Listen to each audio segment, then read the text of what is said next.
ಮುಖ್ಯಮಂತ್ರಿ ಡಿಕೆ ಶಿವಕುಮಾರ್ ಅವರನ್ನ ಭೇಟಿಯಾಗಿದ್ದಾರೆ ಉದ್ಯಮಿ ಗೌತಮ್ ಅದಾನಿ. ಸದಾಶಿವನಗರದ ನಿವಾಸದಲ್ಲಿ ಭೇಟಿಯಾಗಿ ಚರ್ಚೆಯನ್ನು ಮಾಡಿದ್ದಾರೆ. ಸುಮಾರು ಅರ್ಧ ಗಂಟೆಗಳ ಕಾಲ ಮಾತುಕತೆಯಾಗಿದೆ ಇಬ್ಬರು ನಾಯಕರ ಮಧ್ಯೆ. ಬಹಳ ಕುತೂಹಲ ಇತ್ರಿ. ಗೌತಮ್ ಅದಾನಿ ಕೈಗೆ ಸಿಗೋದೇ ಕಷ್ಟ. ಅಂಥದ್ರಲ್ಲಿ ಡಿ ಕೆ ಶಿವಕುಮಾರ್ ಅವ್ರ ನಿವಾಸದಲ್ಲಿ ಪತ್ತೆ ಆಗಿಬಿಟ್ರು. ಎಲ್ಲ ಕಕ್ಕಾಬಿಕ್ಕಿ ಆಗಿಬಿಟ್ರು. ಏನಕ್ಕೆ ಬಂದಿರಬಹುದು ಅದಾನಿ ಡಿ ಕೆ ಶಿವಕುಮಾರ್ ಮನೆಗೆ ಅಂತ ಯಾರಿಗೂ ಗೊತ್ತೇ ಆಗಿರಲಿಲ್ಲ. ಆಮೇಲೆ ಈ ಟನಲ್ ರೋಡ್ಗೆ ಸಂಬಂಧಪಟ್ಟಂತೆ ಪ್ರಾಜೆಕ್ಟ್ ಬಗ್ಗೆ ಚರ್ಚೆ ಆಗಿದೆ ಅನ್ನೋದು ಈಗ ರಿವೀಲ್ ಆಗಿದೆ. ಈ ಸುರಂಗ ಮಾರ್ಗ ಇದೆಯಲ್ವಾ, ಹೆಬ್ಬಾಳ ಟು ಸಿಲ್ಕ್ ಬೋರ್ಡ್, ಸುಮಾರು 16.75 ಕಿಲೋಮೀಟರ್, ಅಂದರೆ 17 ಕಿಲೋಮೀಟರ್ ಯೋಜನೆದು. ಆರ್ಟ್ ಆಫ್ ಲಿವಿಂಗ್ಗೆ ಭೇಟಿ ಕೊಟ್ಟಿದ್ರು ಗೌತಮ್ ಅದಾನಿ.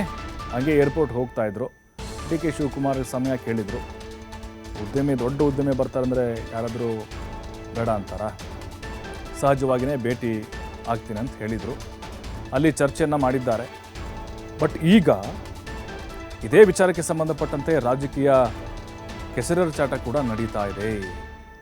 BJPಯವರು ಇದನ್ನೇ ಅಸ್ತ್ರವನ್ನಾಗಿ ತೆಗೆದುಕೊಂಡಿದ್ದಾರೆ. ಈಗ ಆರ್ ಅಶೋಕ್ ವ್ಯಂಗ್ಯ ಮಾಡಿದ್ದಾರೆ.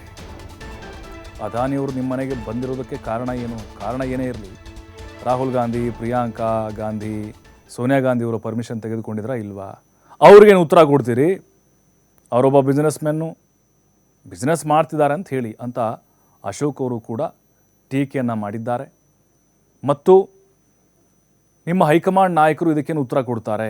ಮಾತೆತ್ತಿದ್ರೆ ರಾಹುಲ್ ಗಾಂಧಿಯವರು ಅದಾನಿ BJP ಏಜೆಂಟ್ ಅಂತ ದೂರ್ತಾರೆ. ಈಗ BJP ಏಜೆಂಟ್ ನಿಮ್ಮ ಮನೆಗೆ ಬಂದಿರೋ ಉದ್ದೇಶ ಏನು ಅಂಥೇಳಿ ಪ್ರಶ್ನೆಗಳ ಮೇಲೆ ಪ್ರಶ್ನೆಗಳನ್ನು ಹಾಕಿದ್ದಾರೆ. ಅದರ ಜೊತೆಗೆ ಇದಕ್ಕೆ ನಿಮ್ಮ ಉತ್ತರ ಏನು? ರೆಡ್ ಕಾರ್ಪೆಟ್ ಹಾಕಿ ಅವ್ರನ್ನ ಮನೆ ಕರೆಸ್ಕೊಂಡಿದ್ದೀರಿ, ಚರ್ಚೆ ಮಾಡಿದ್ದೀರಿ ಟನಲ್ ಯೋಜನೆ ಬಗ್ಗೆ.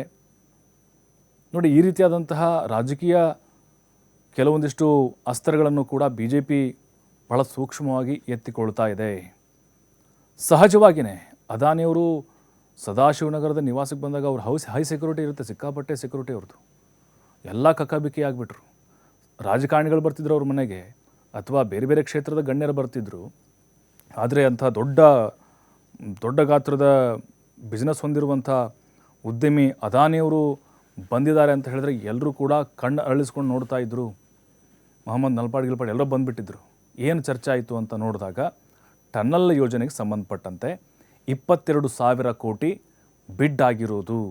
ಅಂದರೆ ಅವರು ಬಿಡ್ ಮಾಡಿರೋದು, ಯೋಜನೆ ಇರೋದು 17,500 ಕೋಟಿ. ಹಾಗಾಗಿ ಇನ್ನೂ ಅಧಿಕೃತವಾಗಿ ಯಾರಿಗೂ ಕೂಡ ಅದನ್ನು ಕಾಂಟ್ರಾಕ್ಟ್ ಕೊಟ್ಟಿಲ್ಲ. ಡಿ ಕೆ ಶಿವಕುಮಾರ್ನ ಮೀಟ್ ಆದರು ಅಂಥೇಳಿ ಅವ್ರಿಗೇ ಕಂಪ್ಲೀಟಾಗಿ ಕೊಟ್ಬಿಡ್ತಾರೆ ಅಂತ ಏನಲ್ಲ. ಬಟ್ ಸಾಧ್ಯತೆಗಳಿದ್ದಾವೆ. ಈಗ ಮನೆಯವ್ರಿಗೂ ಬಂದಿದ್ದಾರೆ ಅದಾನಿ ಅಂತ ಹೇಳಿದ್ರೆ, ಅವರ ಓನ್ ಕಂಪನಿ ಏನಿದೆ ಅದಾನಿ ಗ್ರೂಪ್ಸು, ಅವರ ಒಂದು ನೇತೃತ್ವದ ಆ ಕಂಪನಿ ಈ ಒಂದು ಸರ್ಕಾರಿ ಯೋಜನೆಯನ್ನು ಕೈಗೆತ್ತಿಕೊಳ್ಳುವಂಥ ಸಾಧ್ಯತೆಗಳಿದಾವ. ಯಾಕೆಂದರೆ ಅದಾನಿ ಅಂಥ ಒಬ್ಬ ಉದ್ಯಮಿ ಡಿ ಕೆ ಶಿವಕುಮಾರ್ ಅವರು ಮನೆಗೆ ಬಂದಿದ್ದಾರೆ ಅಂತ ಹೇಳಿದ್ರೆ ಅಲ್ಲಿ ಏನೋ ಗಂಭೀರವಾದಂಥ ಚರ್ಚೆ ನಡೆದಿರುತ್ತೆ.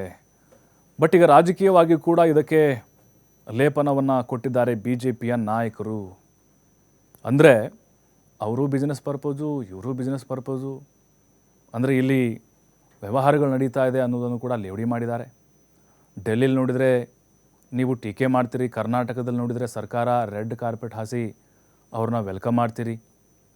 ಇದು BJP ನಾಯಕರು ಈಗ ವ್ಯಂಗ್ಯವನ್ನು ಮಾಡ್ತಾ ಇದ್ದಾರೆ.